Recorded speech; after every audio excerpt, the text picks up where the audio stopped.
This is what a foam marker running for 12 hours looks like.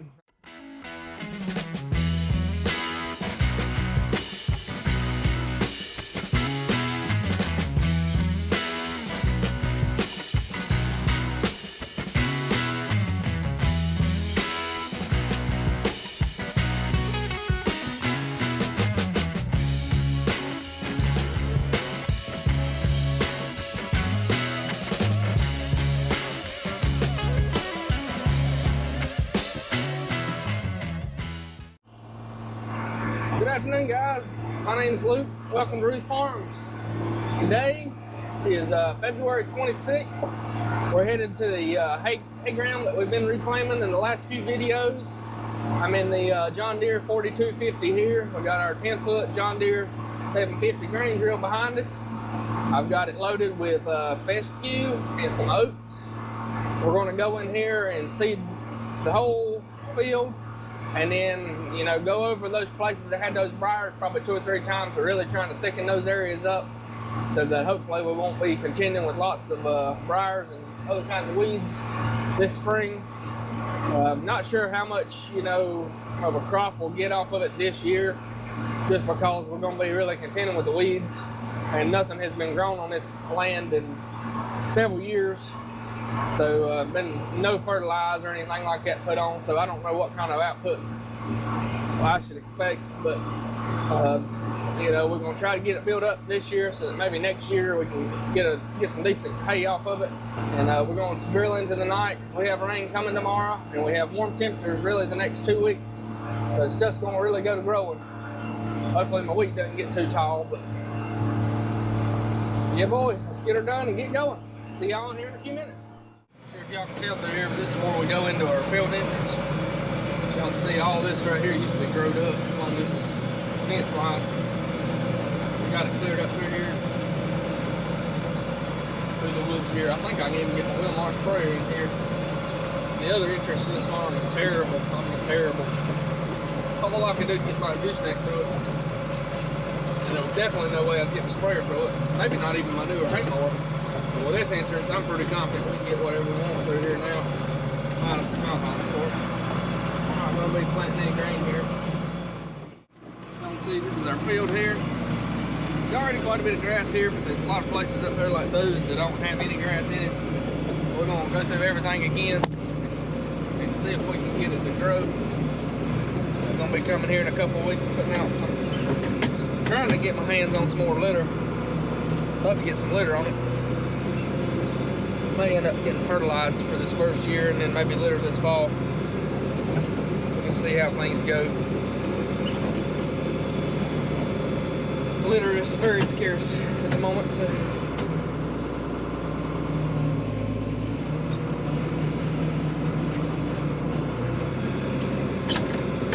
I gotta go out. Coleman must have unhooked the undone the clutch back there.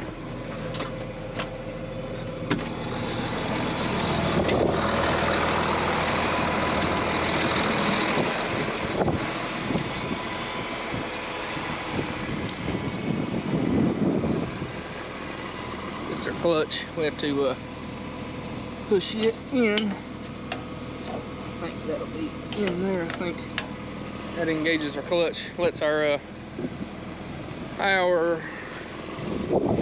got the foam marker backwards. That engages our clutch, which engages our drill, which engages this bar right here that spins these little metering wheels that allow the grass to flow out and flow down through our seed tubes here and go through our seed boots down there and go into the ground.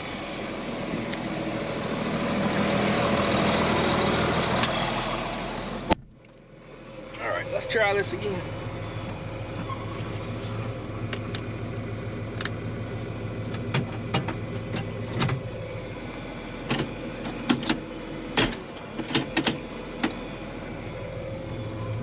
I don't know if y'all can see it, but I watched that rod, make sure it's turning.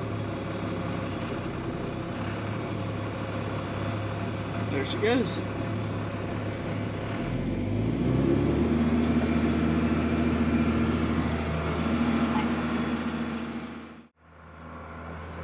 So we're just going back and forth here. following my foam. I'm gonna hop out here in a few minutes and check, make sure our depth looks good and everything looks like it's still working good. What I can tell here in the cab, we look good.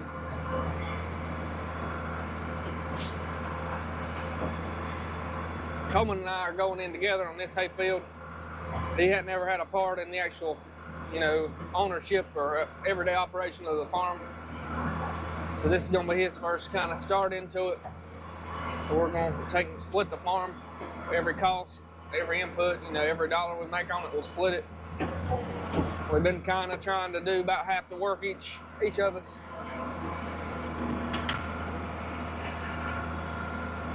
This way he can get started in on the farm and start making a little money with it.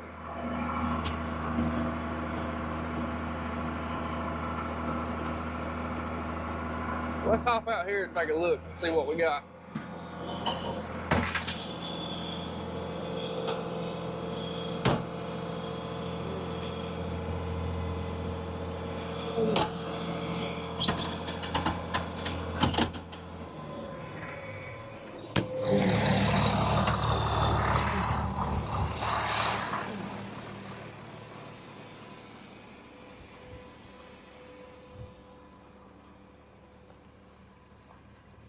Just try to make sure we're getting the seed in the ground.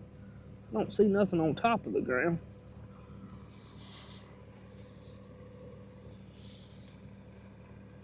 As long as it's getting it in the ground a little bit, it will go. We hadn't drilled enough really to do this, but I'm gonna check and see. This is our seed. As y'all can tell, it's pretty much a mix of oats and fescue. This is our foam marker. So it has 2 sets of lines for each side. One that takes water or like a soapy mixture out to the foam marker, and then there's a T and there's also a little air compressor here that blows air, and that's what makes our foam in those tubes. And that's how we know where to drive. Because I want to see that foam. Really could be over here a little further, but overplanting ain't gonna be a problem, not in grass, but y'all can see up through there. That's our foam. That's how we know where we're going. I'm looking at maybe tomorrow going and picking up an accumulator that goes behind the baler for when we get up square bales to help them get them in pods of 8. That way when we go through and pick them up with our skid steer and our accumulator grapples, make it easier on us. So I'll try to bring y'all along with that if I go pick it up. It's actually the guys that bought my Great Plains sprayer last year. They've got it. I've got a big hay operation about an hour from the house. Other little things that's happened since I've talked to y'all. I think I've been the axle on my gooseneck. So it looks like we're going to be putting a new set of axles under it. I'm waiting to, I got to get a couple more measurements and send to my axle guy. I'm probably going to just go on up and spend the money and get like some 8K axles or maybe even 10K axles for it. That way maybe they'll last longer. They just had 6K axles on it before and just wasn't enough for what we were doing. I'm always overloading it, so some 7Ks. 7Ks will be better, but I'd rather have 8 or 10. That way I know I'm not going to bend them next time. It's here, we keep getting bigger and getting heavier equipment, so I really need a dual tandem trailer, but that's not really in the budget at the moment. So, all right, everybody, it's starting to get dark on me here, so our footage is going to get, less and less of quality just because it's getting dark and I ain't got lights here in the tractor. But as y'all been seeing, we've been getting along pretty well. I'm probably halfway or a little more done now. I've been getting some footage from the outside of the cab and some drone footage. I'll throw here in the video somewhere. I appreciate all y'all who's watching, old subscribers, new subscribers. All y'all mean a lot to me. Give me encouragement to keep going. If any of y'all has got any suggestions for content or things that I should do different or questions about things to do here on the farm, feel free to ask down in the comments.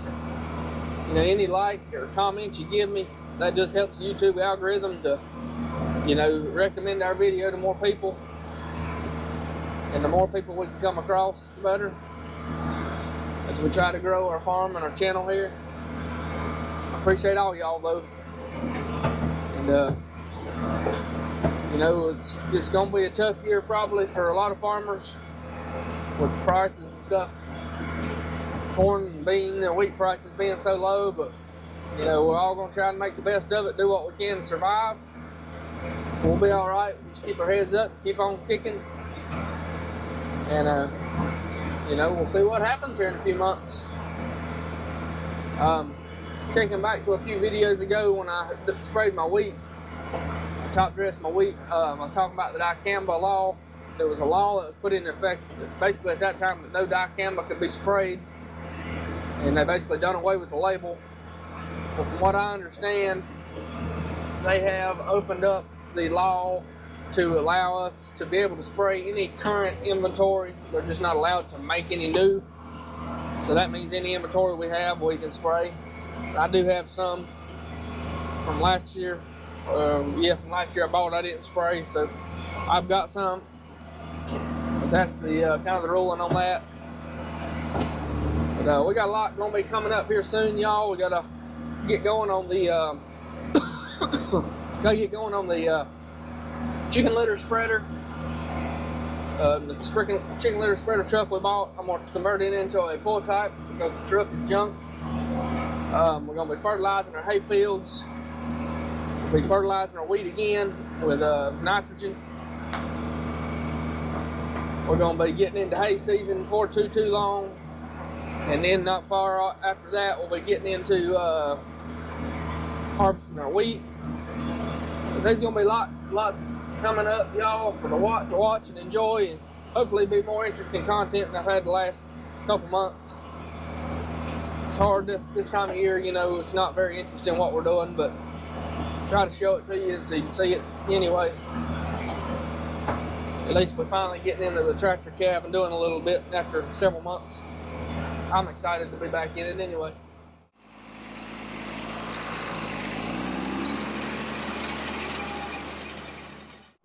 Good morning. We got switched over farms last night, and I drilled to about between 9 and 10 o'clock. I ran out of seed. We got just this little bit left of this little field here, and a couple places I'm gonna go back over it twice.